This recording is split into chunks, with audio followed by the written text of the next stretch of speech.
Hello दोस्तों, कैसे हो आप सभी लोग? आई होप सभी लोग बढ़िया होगे, बढ़िया कर रहे होगे। तो आज की इस वाली वीडियो के अंदर हम जिस इंस्टीट्यूट का रिव्यू करने वाले हैं, बहुत लोगों ने इस इंस्टीट्यूट के बारे में अफवाह उड़ा रखी है। इंस्टीट्यूट बहुत ज्यादा बेकार है, बहुत लोगों ने अफवाह उड़ा रखी है इंस्टीट्यूट बहुत ज्यादा अच्छा है। तो आज इस वाली वीडियो में उस इंस्टीट्यूट को पूरा देखने वाले हैं, जिसका नाम है केसीसी इंस्टीट्यूट। केसीसी का पूरा नाम है KCC institute of technology and management. इसके अंदर तुम्हारे मल्टीपल कोर्सेज होते हैं, जैसे एमबीए हो गया, बीटेक हो गया, बीसीए हो गया, बीबी हो गया। सब चीज को रिव्यू करने वाले हैं इस वाली वीडियो के अंदर। किस चीज में एडमिशन लेना तुम्हारा बर्थडे होने वाला है, किस चीज में एडमिशन लेना बिल्कुल बेकार होने वाला है। तो सब चीज इस वाली वीडियो के अंदर देखेंगे। बाकी वीडियो पे नए हो फटाफट से लाइक कर दो, चैनल पे नए सब्सक्राइब कर दो। बाकी मेरे चैनल पे कॉलेज की रिव्यू सीरीज भी चल रही है, जिसके अंदर मैं मल्टीपल कॉलेजेस को रिव्यू कर रखा है।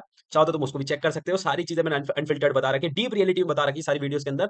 ये वाली वीडियो भी वैसी ही होने वाली है, इसके अंदर सारी डीप रियलिटी बताने वाला हूँ। बहुत लोग कहते हैं कॉलेज बहुत ज्यादा अच्छा है, बहुत लोग कहते हैं बहुत ज्यादा बेकार है कॉलेज। तो सब देखने वाले हैं इस वीडियो के अंदर कि कॉलेज की हकीकत में क्या बहुत ज्यादा बेकार है या बहुत ज्यादा अच्छा है, या फिर एवरेज कॉलेज है, तुम्हारा एडमिशन लेने चाहिए, इस कॉलेज के अंदर नहीं लेना चाहिए। किस बच्चे को इस कॉलेज के अंदर एडमिशन लेना चाहिए। बहुत लोग कहते हैं कि भैया फीस में कॉलेज वाले घपला करते हैं कि तुम्हारा टीएफडब्ल्यू तो हमने ले ली फीस, तो उसके बाद हमारी फीस कम होनी चाहिए, लेकिन स्टिल हमसे बहुत ज्यादा हाई फीस चार्ज कर रहे होते हैं।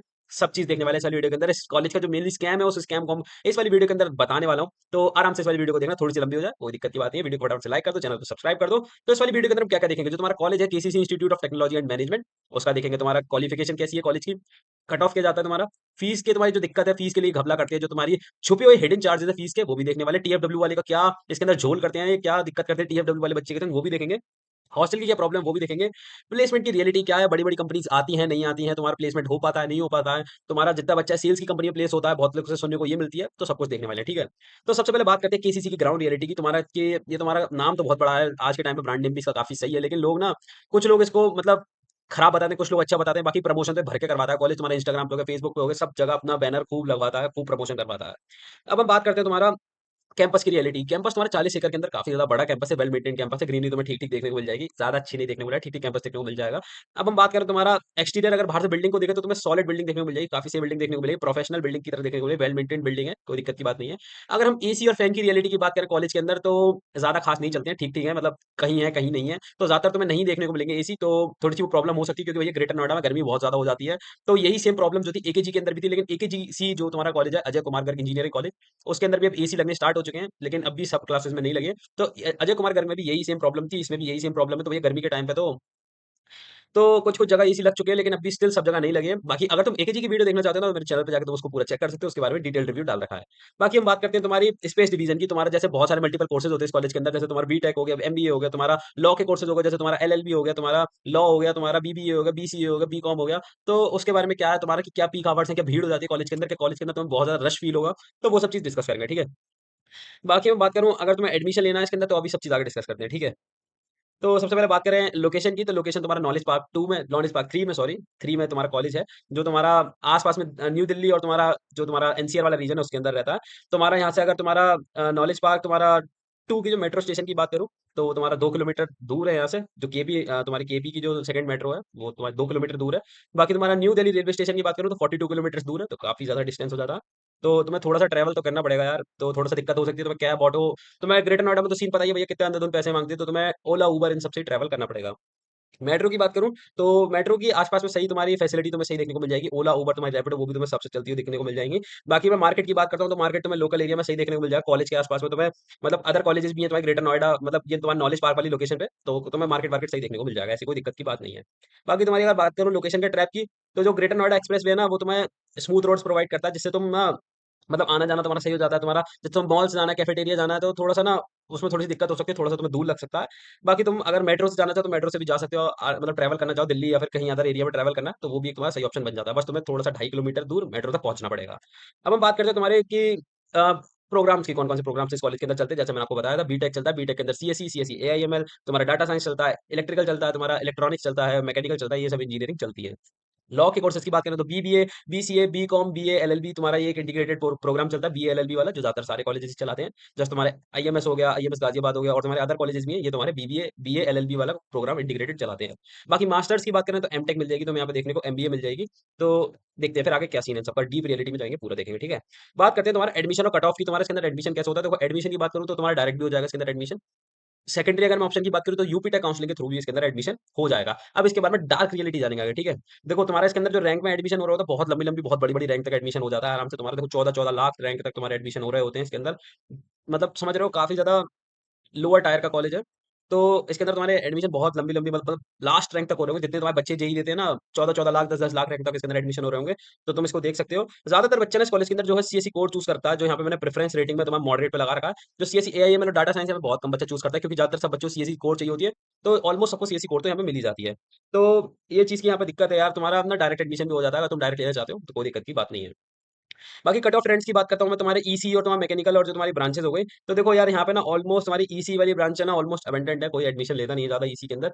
ईसी के अंदर और अदर कॉलेजेस अच्छा कर रहे हैं तो आदमी उसके अंदर एडमिशन लेता है। अगर इस कॉलेज के अंदर बच्चा एडमिशन लेता है तो खाली सीएससी के लिए लेता है। ईसी में तो बच्चे मिलेंगे लेकिन बहुत कम देखने को मिलेंगे। ऑलमोस्ट जो तुम्हारी लास्ट रैंक है ना तुम्हारी 14 लाख 15-50 हजार के आसपास, उस पर भी एडमिशन ले रखे हैं ईसी पे। तो मैकेनिकल के अंदर तो हो ही जाएगा भैया, मैकेनिकल के अंदर तो कोई बात ही नहीं है। तो मैकेनिकल के अंदर तो भैया कोई लेता ही नहीं एडमिशन, तो मैकेनिकल में ही मत लेना एडमिशन, ठीक है। अगर मैं बात करता हूँ एडमिशन किसके अंदर लेना है, सीएससी के अंदर, CSC AIML data science last रखना, इससे नीचे कहीं मत जाना, ठीक है, इस कॉलेज के अंदर। बाकी बात करता हूँ तुम्हारी UP tech counselling versus direct management quota का जो ट्रैप है, उसमें जो दिक्कत है ये आई डार्क रियलिटी वाली चीज। तो देखो डायरेक्ट एडमिशन के अंदर क्या होता है, तुम्हारा ना तुमसे कहेंगे कि लिमिटेड सीट्स है इसके अंदर, तुम्हें तुम्हें एडवांस पेमेंट देनी पड़ जाएगी 50 हजार की 1 लाख की, तुमसे कहेंगे एडवांस पेमेंट जमा कर दो। फिर उसके अंदर तुम्हें एक थर्ड पार्टी तुम्हें जो मतलब जो होता है ना, तुम्हें कंसल्टेंट्स वाले उनको रिकमेंड कर देंगे कि केसीसी के पास जाओ, तुम्हारा कमीशन मतलब वो अपना कमीशन सेट करके रखते हैं उनसे 20 हजार पांच बच्चे करके। तो ना तुमसे 20 हजार 30 हजार रुपए एक्स्ट्रा लिए जा रहे होंगे, मतलब तुमसे कह देंगे 50 हजार 1 लाख रुपए तुम एडवांस में जमा कर दो, फिर तुम्हें कंसल्टेंस दे देंगे, मतलब जो स्टूडेंट के लिए मतलब तुम्हारा क्वेरी और उन सब के लिए रहता है। फिर वो जब तुम उनसे बात बात करोगे ना, फिर उसके बाद वो कहेगा मेरे 20 हजार रुपए पर स्टूडेंट के चार्जेस है, तो आप मेरे को वो भी पे करने पड़ेंगे। तो भैया ये दिक्कत रहती है इसके अंदर, तो ये सब चीज़ तुम देख लेना। बाकी तुम इस स्लाइड को पॉज़ करके ही पढ़ सकते हो, पढ़ लो इसको आराम से। देखो ऊपर लिख रहा है ना एडमिशन डार्क रियलिटी, तो उसको पढ़ो। तो देखो यहाँ पे ना तुम्हारे पास अगर एडमिशन लेना है ना, तो मैं डायरेक्ट में तो तुम्हारे पास जेईई का एक स्कोर कार्ड होना चाहिए। अगर तुम चाहो तो यूपी टेक काउंसलिंग के थ्रू भी ले सकते हो, वरना तुम डायरेक्ट भी जा सकते हो, डायरेक्ट में भी एडमिशन हो जाएगा। बस ये मैंने ट्रैप बताया, इस ट्रैप के अंदर मत फंसना। तुम्हारा कमीशन के लूप होल में फंसा देते हैं, तो 20-30 हजार रुपए तुम्हें फ्री के लिए जा रहे होंगे तुमसे कमीशन के, तो वो सब चीज़ में तुम फंसना मत। ये दिक्कत है इस कॉलेज की, ठीक है। बाकी बात करते हैं रिफंड पॉलिसी की। तुम्हारा सबसे बड़ा नाइटमेयर भैया यही है रिफंड पॉलिसी का। बहुत ज़्यादा स्ट्रगल देखने को मिलता है रिफंड पॉलिसी में। तो अगर तुम इसके अंदर पैसे डाल दिए तुमने एक बार, तो तुम रिफंड लेने जाओगे ना, नहीं मिलेंगे भैया रिफंड, भूल जाओ तुम। मतलब तुम अगर इसके अंदर कोई रिफंड नहीं है, जैसे तुमने काउंसलिंग के थ्रू या फिर तुमने डायरेक्ट एडमिशन के थ्रू इसके अंदर तुमने पैसे दे दिए, ठीक है। फिर तुम अपनी सीट कैंसिल करना चाह रहे हो या फिर रिफंड लेना चाह रहे हो, तो भैया बहुत दिक्कत होगी, दिक्कत होती है। मतलब मेरे एक फ्रेंड ने भरा था इसके अंदर केसीसी के अंदर से, टीएफडब्ल्यू मिली थी, फिर उन्होंने बाद में पैसा वापस लेने का सोचा। नहीं देते हैं भैया ये लोग, कह देते हैं कि हम तुम्हें दे देंगे 1 महीने 2 महीने 3 महीने में, फोन करते रहोगे, फिर फोन नंबर तुम्हें ब्लॉक कर देंगे, फिर तुम्हें रिफंड विफंड का भैया भूल जाओ, नहीं मिलेगा। बाकी तुम्हारी नॉर्मल इग्नोरेंस है तुम्हारा कि जो तुम्हारा स्टाफ है भैया बहुत ज़्यादा खराब है स्टाफ इनका, अच्छा नहीं बोलूँगा मैं। तुम्हारी रिफंड गाइडलाइंस में तो बहुत चक्कर कटवा देंगे, बहुत ज़्यादा दिक्कत करवा देंगे, तो दिक्कत हो जाती है यार इसके अंदर ये सब चीज़ों की, तो यार मत लेना केसीसी के अंदर, मैं तो नहीं बोलूँगा। यहाँ पे बहुत मैनेजमेंट की बहुत ज़्यादा प्रॉब्लम है। बाकी अगर मैं बात करता हूँ तुम्हारी रियल कंप्लेंट केस फाइल की, तो देखो बहुत लोगों ने ना यहाँ पे कंप्लेंट भी फाइल कर रखी है। जैसे एक बच्चे ने क्या कहा कि मैंने 60 हजार एडवांस बुक मतलब 60 हजार मैंने एडवांस पे कर दिए थे, फिर उसके बाद मेरे को ना गवर्नमेंट सीट मिल गई थी काउंसलिंग के अंदर। तो मैंने केसीसी का जो कॉलेज है, मतलब जो केसीसी कॉलेज का जो ऑफिस है, मैंने उसको 12 बार तुम्हारा 3 महीने के अंदर 12-13 बार मैंने विजिट करा, लेकिन फिर भी मेरा वो रिफंड नहीं दे रहे थे एडवांस बुकिंग का। तो मैं क्या करूँ? तो पुलिस के पास लोग कंप्लेंट फाइल कर देते हैं यार, लेकिन फिर भी भैया कोई मतलब इसका वो नहीं निकलता यार समाधान, क्योंकि ये तो भैया बड़े-बड़े मार्केट किंग्स हैं यार, तो उसमें दिक्कत रहती है यार, ये सब चीज़ों की यार। तो केसीसी भैया एक खराब इंस्टीट्यूट है, तुम थोड़ा-सा सोच समझ के इसके अंदर एडमिशन लेना। अब तुम देख लो बच्चे ने 60 हजार इसके अंदर दिए और फिर उसके बाद उसको गवर्नमेंट कॉलेज की सीट मिल गई। अब वो रिफंड मांग रहा है, 12-13 बार चक्कर काट चुका 3 महीने के अंदर-अंदर में, लेकिन उसे फिर भी रिफंड नहीं मिला। फिर तो यार दिक्कत है ना। तो फिर वो जब वो बाद में जाके वो मतलब पुलिस केस और ये सब पड़ता है ना, तो फिर उसके बाद केसीसी मैनेजमेंट वाले कहते हैं कि सर जो एडवांस पेमेंट होती है ना वो नॉन रिफंडेबल होती है, मतलब 60 हजार उस बंदे के बेकार। तो यार देखो यहाँ पे लिख रहा है, देखो staying away from advance booking are absolutely non refundable लिख रहा है ना यहाँ पे। तो भैया अगर तुम एडमिशन ले रहे हो तो भैया एडवांस फीस मत पे करना, रिफंड नहीं हो पाएगी, तुम्हें बहुत ज़्यादा दिक्कत होने वाली है। बाकी फीस और हिडन कॉस्ट की बात करूँ, तुम्हारे मतलब बहुत ज़्यादा बेवकूफ़ बनाते हैं ना तुम्हें, कि तुमसे पहले पैसे ले लेंगे, फिर कहेंगे सर इस चीज़ का चार्ज और है तो आपको इतने पैसे और देने पड़ेंगे, तो उसके बारे में डिस्कस करते हैं। जो तुम्हारा बीटेक हो गया, एमबीए हो गया और तुम्हारे जो अदर कॉलेज एक्सपेंसिव हो गए, उसके बारे में डिस्कस करते हैं। तुम्हारी कॉलेज के अंदर तो मेनली ट्यूशन फीस तुम्हारी 94,800 है, ठीक है। रजिस्ट्रेशन फीस तुम्हारी 10 हजार रुपए ले लेते हैं तुमसे। एकेटीयू की एडमिशन फीस तुमसे 8,200 रुपए ले लेते हैं, तो टोटल तुम्हारी एनुअल कॉस्ट बनी 1,13,000, मतलब 1,13,000 तुम्हारी टोटल एनुअल कॉस्ट बनी। लेकिन भैया तुमसे ना ये इतनी नहीं ले रहे होंगे यार, तुमसे इससे ज्यादा ही ले रहे होंगे पैसा तुमसे। मतलब ये कह देंगे कि तुम्हारा जो एडिशनल फाइल्स हो गई, तुम्हारे लैब मैनुअल्स हो गई, तुम्हारे बैक के पेपर्स हो गए, तुम्हारे जो मैंडेटरी प्रोजेक्ट वर्क हो गया, यूनिफॉर्म फीस हो गया, तुम्हारे जो स्टूडेंट के एक्टिविटी चार्जेस हो गए, ये सब मिलाकर तुम्हारी फीस काफी ज्यादा हाई हो जाएगी। तो पहले टोटल पूछ लेना, कॉलेज में जाओ तुम तो टोटल पूछ लेना कि भैया इसका चार्जेस क्या होने वाले, टोटल फीस बताओ मेरे को सब चीज़ ऐड करके, जितने तुम्हारे अलग से चार्जेस हैं वो सब ड्रेस व्रेस का सब ऐड करके मेरे को बताओ टोटल कितनी होने वाली है। वरना तुम 1,13,000 तुम पे कराओगे, फिर जब तुम कॉलेज जाओगे ना, फिर उसके बाद तुमसे कहेंगे कि अब इतने 50-60,000 तुम वापस से पे करो, क्योंकि ये तुम्हारा लैब फाइल और तुम्हारा लैब मैनुअल और तुम्हारा बैक के पेपर और तुम्हारा प्रोजेक्ट वर्क हो गया, यूनिफॉर्म हो गया, इसके तुमसे पैसे जरूर पे करवाएंगे। तो भैया तो तुम्हारी 4 साल की फीस ना 5-6 लाख रुपए के आसपास आ जाती है। तो ये एक बहुत बड़ी दिक्कत है, कॉलेज बच्चों को बहुत ज्यादा ब्लेंडर में रहता है। अब हाँ, मेरे पास ना एक मतलब बंदे की क्वेरी आई थी, उसने क्या करा था, टीएफडब्ल्यू ली थी इस कॉलेज के अंदर, और मेरे से कहा था कि भैया टीएफडब्ल्यू की फीस तो कम होती है, तो मैं और फ्री ऑफ कॉस्ट पढ़ लूंगा। लेकिन मैंने उससे कहा भैया ये जो कॉलेज है इसके अंदर टीएफडब्ल्यू की फीस कम नहीं है, इसके अंदर 1 लाख रुपए के आसपास मेरे ख्याल से टीएफडब्ल्यू की फीस है। टोटली बेवकूफ बना रहा है कॉलेज में टीएफडब्ल्यू के नाम पे। तो इसके अंदर टीएफडब्ल्यू बिल्कुल चूज मत करना। जो भी भाई मेरे से पूछते हैं कि भैया टीएफडब्ल्यू लूं ना लूं, बिल्कुल भी आंखें बंद करके चूज मत करना टीएफडब्ल्यू को, बहुत ज्यादा दिक्कत में आ जाओगे। बात करते हैं तुम्हारे जो अदर प्रोग्राम्स हो गए, जैसे एमबीए हो गया, बीबीए हो गया, बीसीए हो गया, लॉ की फीस क्या है तुम्हारी, ये सामने तुम्हारे कॉलेज के तुम्हारा ईयर लिख रहा है कितने साल का है और तुम्हारी टोटल फीस लिख रही है। इसके अंदर भी सेम ट्रैप है, तुमसे एडिशनल फीस ली जा रही होगी तो उनसे टोटल फीस पूछना, एडिशनल चार्जेस ऐड करके कितनी बनने वाली है फीस तुम्हारी। तो तुम्हें टोटल एनुअल फीस मिल जाएगी जो कि 1 लाख से ऊपर ही जाने वाली है सब चीजों की, तो वो चीज तुम देख लेना। बाकी तुम्हारी अगर हाई मतलब हिडन एक्सपेंसिव की बात करूं तो तुम्हारे एमबी के अंदर जो तुम्हारे इंडस्ट्रियल विजिट हो गए, जो तुम्हारे फाइन्स हो गए, तो उसके हिडन है, वो चीज तुम पूछना। बाकी तुम बीसीए कर रहे हो ना, बीसीए के अंदर तो तुम्हारा भैया अलग से काट लेंगे बिल्कुल। ये तुमसे जब तुम 80,000 रुपए पे कर दोगे ना, फिर उसके बाद मैंने जस्ट तुमसे कहा था कॉलेज जाने के बाद तुमसे कहेंगे लैब के चार्जेस दो, एक्स्ट्रा करिकुलम एक्टिविटीज के चार्जेस दो, इसके चार्जेस दो, उसके चार्जेस दो, तो तुम अपने मन से वो चार्जेस ऐड करते जा रहे हो, तो तुम्हें पे करने पड़ेंगे मजबूरी में। तुम रिफंड कहोगे तो रिफंड तो देते नहीं, जैसे मैं तुम्हें पीछे बताया रिफंड के बारे में। तो वो चीज तुम देख लेना। बाकी तुम बीबीए बी कॉम के अंदर अगर ऑनर्स के अंदर एडमिशन ले रहे हो तो ऐसा कुछ उसके अंदर ज्यादा है नहीं हिडन एक्सपेंस, तो कोई दिक्कत की बात नहीं, उसमें ले सकते हो। बाकी तुम्हारा बीए एलएलबी या बीबीए एलएलबी तुम ले रहे हो तो उसके अंदर भी तुम्हारा ये तुम्हारा लिख रहा है यार, यहाँ पे तुम पढ़ो ठीक है, ये तुम्हारा हिडन एक्सपेंस लिख रखा है, तो तुम देख लेना। ट्रैप है कॉलेज में, तो तुम सोच समझ के देना। बाकी अगर यूपी स्कॉलरशिप की अगर रियलिटी की बात करूँ तो तुम्हारा ये क्या करता है कि तुम्हारा इसमें जो तुम्हारा एक्चुअली जो तुम्हारा कॉलेज के अंदर पैसे आ रहे होते हैं, जैसे तुम्हारी यूपी की स्कॉलरशिप जो होती है रन हो रही होती है यूपी गवर्नमेंट के थ्रू, तो उसमें क्या होता है, जो केसीसी की फैसिलिटी वो फैकल्टीज है ना, वो रजिस्ट्रेशन करती है ठीक है। तो बाकी जो गवर्नमेंट की तरफ से ये तुम्हारा अप्रूव हो के आती है ठीक है। तो इसके अंदर क्या होता है कि तुम्हारा एकेडमिक्स परफॉर्मेंस कट मेंटेन और 75% प्लस अटेंडेंस जीरो। तो देखो केसीसी पता है क्या करता है कि तुम्हारा गवर मतलब स्कॉलरशिप ही नहीं आने देता तुम्हारी, क्या करता है कि तुम्हारी जो 75% अटेंडेंस है उसको कट करवा देगा, या फिर तुम्हारी 75 ऐसा क्राइटेरिया रख देगा 80 का, या या फिर तुम्हें एलिजिबल ही नहीं होने देगा, या फिर तुमसे कह देगा कि तुम्हारे बैक का एक भी पेपर नहीं होना चाहिए तब तुम्हें स्कॉलरशिप मिलेगी। भैया ये कुछ होता ही नहीं है यार, तुमसे ये क्राइटेरिया रख देगा। तो तुम्हारे कट ऑफ रख देगा, तुम्हारी मतलब तुम्हारी इंस्टीट्यूट मतलब तुम्हारी जो तुम्हारी गवर्नमेंट की स्कॉलरशिप है उसके लिए तुम्हारा कट ऑफ रख देगा कि भैया ये जब जब तुम इस चीज से आगे बढ़ जाओगे तब तुम्हें स्कॉलरशिप मिलेगी। तो यार स्कॉलरशिप का भी बहुत ज्यादा दिक्कत है, नहीं मिलती है ज्यादातर को। तो देखो मैं तो यही बोलूँगा कि भैया केसीसी को जॉइन मत करो, बहुत ज़्यादा दिक्कत है तुम्हारा। अगर तुम 100% स्कॉलरशिप के अंदर अगर तुम चाहते हो ना कि तुम्हें स्कॉलरशिप मिले, तो ये केसीसी को जॉइन मत करना, यहाँ पे तो तुम्हें मिलेगी ही नहीं, बहुत ज़्यादा दिक्कत है। बाकी तुम इस चीज़ को पढ़ सकते हो, the catch you must know, इसको तुम पढ़ो, समझो ठीक है? बाकी चलते हैं नेक्स्ट स्लाइड पे। बाकी मैं एकेडमिक क्वालिफिकेशन और एफिलिएशंस की बात करता हूँ, तो तुम्हारा वही एकेटीयू से तो एकेटीयू के थ्रू तुम्हारा कॉलेज एफिलिएटेड है, एकेटीयू के थ्रू तुम्हारा मॉडर्न सिलेबस चल रहा होगा, थ्योरेटिकल क्लासेस चल रही होंगी, और तुम्हारे जो डेवलपर्स और जो तुम्हें चीज़ें सिखाई जा रही होंगी एकेटीयू के सिलेबस के थ्रू सिखाई जा रही होगी। जो तुम्हारे एग्जाम्स हो रहे होंगे, जो तुम्हारे एकेटीयू के जो एग्जाम्स होते हैं जैसे सेमेस्टर वाइज होते हैं वैसे हो रहे होंगे। तुम्हें मिनिमम मार्क्स 21 स्कोर करने पड़ेंगे तुम्हारी एग्जाम क्लियर करने के लिए। और तुम्हारा यार देखो सबसे मेन बात एग्जाम के बारे में बताता हूँ। केसीसी ना तुम्हारे इंटरनल मार्क्स बहुत ज्यादा काट लेता है, बच्चों के इंटरनल बैक भी लगा देता है, जिससे कि केसीसी को ही फायदा होता है उल्टा। तो उस चीज़ में दिक्कत है, तो तुम ये देख लेना मेनली ना, ये तो तुम्हारा लास्ट में बताऊँगा इसका पूरा ओवरऑल। लेकिन ना ये तुम्हारा इंटरनल में बैक लगा देता है तो तुम्हें दिक्कत आ सकती है, ठीक है? तो तुम वो चीज़ देख लेना। बाकी मैंने यहाँ पे लिख रखा है 21 मार्क्स चैलेंज, तुम इसको भी पढ़ सकते हो, ठीक है? बाकी फैकल्टी की बात करूँ, फैकल्टी तुम्हें ठीक-ठीक मिल जाएगी, मैनेजमेंट ज़्यादा खास नहीं है। तुम्हें 60 से 70% जो टीचर्स हैं ना, वो तुम्हें हाइली सिंसियरिटी से तुम्हें पढ़ा रहे होंगे, बाकी जो टीचर्स हैं वैसे ही मज़े ले रहे होंगे। तो तुम्हें 4-5 लोग ही ऐसे मिलेंगे जो ढंग से पढ़ा रहे होंगे तुम्हें कि हाँ, पढ़ने वाले बच्चे हो, तुम पढ़ा रहे होंगे। वरना बाकी ज़्यादातर टीचर्स आएँगे, कुछ ना कुछ करेंगे और चले जाएँगे बस, मज़े करने के लिए। और बाकी तुम्हें ना यहाँ पे दिक्कत हो सकती है, यहाँ पे ना मेनली जो टीचर्स की क्वालिटी है ना ज़्यादा अच्छी नहीं देखने को मिलेगी, जो असिस्टेंट प्रोफेसर्स हैं, ज़्यादा अच्छे नहीं देखने को मिलेंगे। प्रोफेसर जो भी है ना, सब जूनियर लेवल के टीचर्स हैं, नए-नए टीचर्स लगा रखे हैं जो कम फीस लेते हैं, बच्चों को पढ़ाते ही बेकार सा हैं। तो वो चीज़ तुम देख लेना। अब तुम इसको भी पढ़ सकते हो यार, जो मैंने स्लाइड में रेड-रेड करके साइड में लिख रखा है ना, उसको तुम पढ़ सकते हो, तुम्हारे लिए है वो चीज़, ठीक है? तो तुम पढ़ो उसको। बाकी हम बात करते हैं कंप्यूटर साइंस इंजीनियरिंग की लैब्स की। बेकार लैब्स है बिल्कुल भैया, ओके ओके लैब्स है तुम्हारी। इनको और वेल मेंटेन किया जा सकता है। तुम्हारा जो तुम्हारी सीएस की लैब होगी, एआईएमएल की लैब होगी, इसके अंदर जो तुम्हारी एसी तो लग रहा है, लेकिन उसके अंदर जो मॉडर्न मॉनिटर्स हैं वो भी ठीक है, लेकिन कभी कभी ना हो सकता है कोई कंप्यूटर चल नहीं रहा है, किसी के अंदर दिक्कत आ रही है, तो मेंटेनेंस की थोड़ी सी प्रॉब्लम हो सकती है, तो वो चीज तुम देख लेना। बाकी जो तुम्हारी कोर लैब्स होगी जैसे सिविल हो गया, मैकेनिकल हो गया, इलेक्ट्रिकल की लैब्स हो गई, वो तो भैया बहुत ज्यादा आउटडेटेड है, उसके अंदर तो कुछ हो ही नहीं रहा भैया, वो तो लैब्स बिल्कुल बेकार है। तो बाकी स्टूडेंट का सीक्रेट बताता हूँ, जो एआई लैब्स है ना उसके अंदर कंप्यूटर सही है उसके अंदर, बट जो कंप्यूटर का जो हाई एंड जो जीपीयू है ना वो तुम्हारा कभी कभी बेकार हो जाता है, मतलब तुम्हारा इंस्टीट्यूशनल फायरवॉल।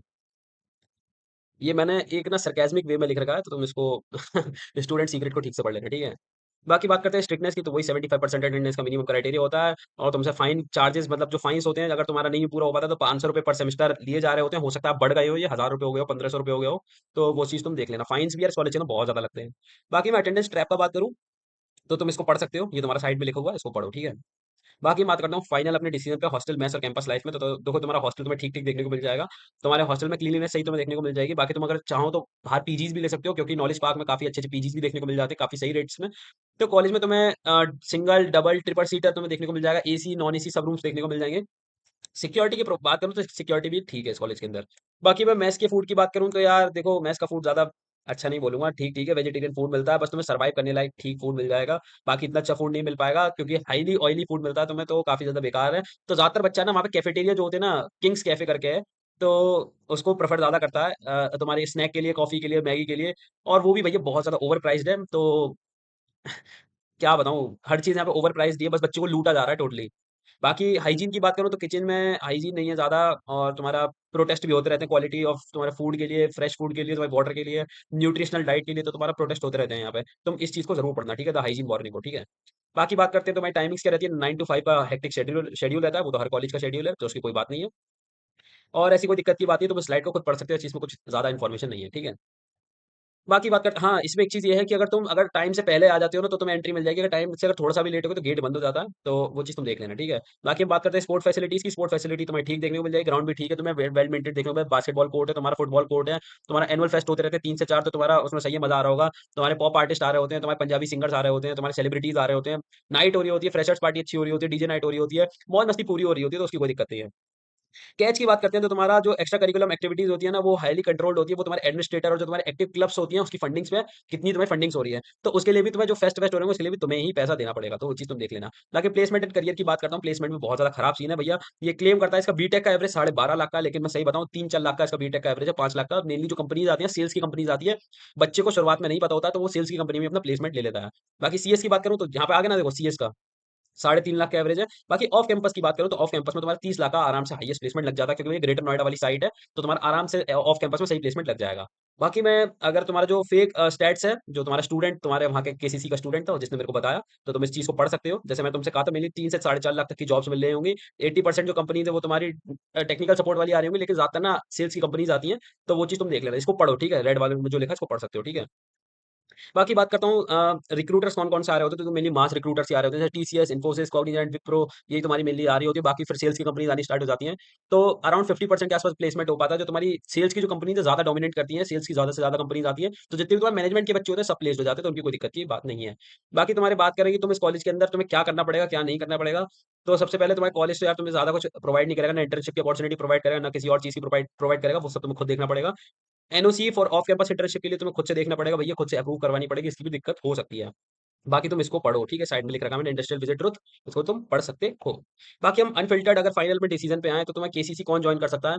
जिस बच्चे की बहुत ज्यादा कम रैंक है वो केसीसी ज्वाइन कर सकता है, जिसको सीएस वाली ब्रांच चाहिए हो, जिसको अफोर्डेबल पढ़ाई करनी हो, मतलब हॉस्टल के साथ साथ, तो वो ज्वाइन कर सकता है। बाकी हम बात करते हैं, तुम्हें अगर खुद सेल्फ लर्नर हो, जो तुम अपनी खुद से कर सकता है, जो भी मतलब जो तुम्हारी कोडिंग हो गई और बाकी सब चीज हो गई, वो ज्वाइन कर सकता है। बाकी हम बात करें अवॉइड कौन कर सकता है, तो देखो जो ऑफ कैंपस प्लेसमेंट कर सकता है, जो अपने ऑफ कैंपस प्लेसमेंट के लिए जो बच्चा रेडी है, एवरेज उसे 6 लाख के आसपास का चाहिए, तो वो लोग जॉइन कर सकते हैं। जो ऑफ कैंपस मेहनत कर सकता है मेनली, वो जॉइन करे इसके एक केसीसी को। 75% का क्राइटेरिया तो ज्यादातर सब कॉलेज में है, तो उसकी कोई सच दिक्कत नहीं है। बात करते हैं तुम्हारी जो रिलैक्सेशन की, अगर तुम्हें कितना रिलैक्स फील होगा, तो ज्यादा रिलैक्स फील नहीं होगा। क्रिएटिव अगर मैं कॉलेज लाइफ की बात करूँ तो कॉलेज में काफी ज्यादा फेस्ट वेस्ट होते रहते हैं, इवेंट्स भी होते रहते हैं, तो तुम्हें कहीं टाइम नहीं मिलेगा। क्लास चल रही होंगी, फिर उसके बाद तुम आओगे, काम करोगे अपना असाइनमेंट फाइल और वो सब चीज, तो उसमें तुम्हारा ऑलमोस्ट पूरा दिन जा रहा होगा। बाकी अगर मैं अपनी फाइनल डिसीजन पे फाइनल रेटिंग पे आऊँ तो 6.5 दूंगा इस कॉलेज को आउट ऑफ 10। तुम्हारा एक एवरेज बजट फ्रेंडली कॉलेज है, जो तुम्हारा टायर 3 का कॉलेज है, हो सके तो टायर 4 का भी बोल सकते हैं इस कॉलेज को। ये तुम्हारी आराम से एक इंजीनियरिंग डिग्री दे सकता है तुम्हें कॉलेज, बट जॉब की सक्सेस मतलब जॉब अगर तुम्हें चाहिए तो मेरे लिए तुम्हें अपने आप पे डिपेंड करना पड़ेगा, ऑफ कैंपस तुम्हें ट्राई करना पड़ेगा, ऑफ कैंपस एफर्ट डालने पड़ेंगे, तभी तुम एक अच्छा प्लेसमेंट इस कॉलेज से ले पाओगे। बाकी ये वीडियो यही तक थी, वीडियो को लाइक कर देना। कोई भी तुम्हारा डाउट, कोई भी क्वेरी, कोई भी दिक्कत परेशानी रह गई हो, मेरे को कमेंट में जाकर जरूर बताना, सारे कमेंट्स का पर्सनली रिप्लाई करता हूँ। बाकी मिलते हैं नेक्स्ट वीडियो में, चैनल को सब्सक्राइब कर लो। Bye bye.